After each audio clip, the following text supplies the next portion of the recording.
In the beautiful province of British Columbia in Canada sits the town of Peachland, BC. It is here where my cousin Katie and her boyfriend Jordan have lived for the past couple of months. And on September 2nd, 2025, the route of our own journey landed us right in Peachland. My Aunt Paula and Uncle Ralph flew in as well to meet everybody here, and so for a couple of days it was just like old times. One of the most fun things we did together was rented a boat from the nearby town of Kelowna and went on a little cruise.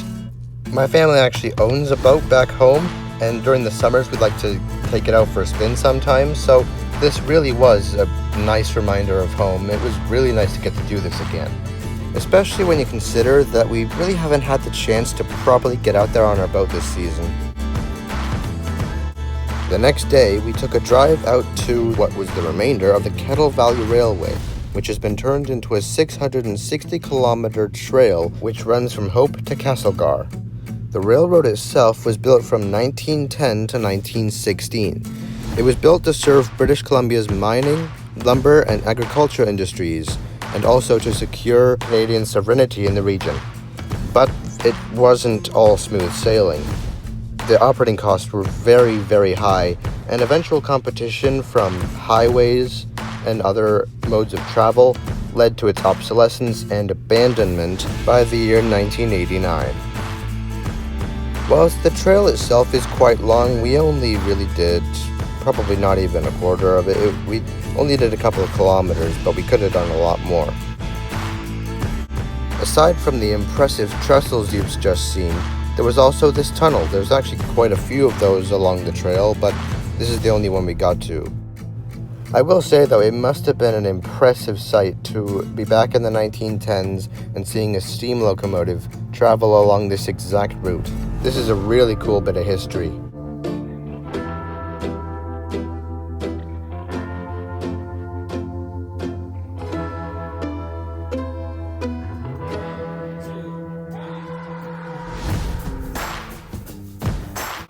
One more really cool thing that we did, and this one is very cool. My cousin's boyfriend Jordan took me up in his plane. For those interested, the model of plane that we're flying here is the 1974 Piper Warrior 151, which is also known as a PA-28. We flew out of the Penticton Airport, which is on the south end of the Okanagan Lake. At an elevation of 1,129 feet, its population, as of 2021, was nearly 37,000. We soon arrived in another small airport, this one in Osoyoos. The town of Osoyoos is actually classified as a desert, which is a surprise. It's got a really warm climate and actually has one of the warmest freshwater lakes in the country. It also borders the U.S. state of Washington. We only stopped here for a few minutes so that Jordan could put some fuel in the plane before getting back in the air once again.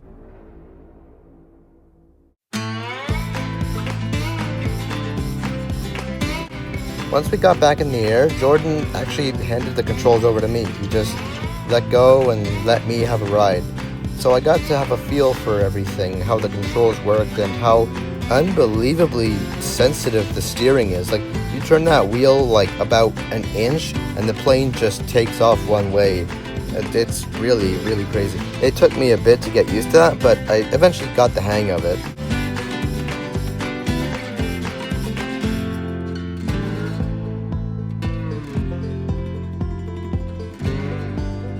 Soon we arrived back at the airport in Penticton. The drive from Osoyoos to Penticton by car is usually about an hour, but by plane we managed to get the whole thing done in maybe 10-15 minutes, I'd say. Really quick, actually.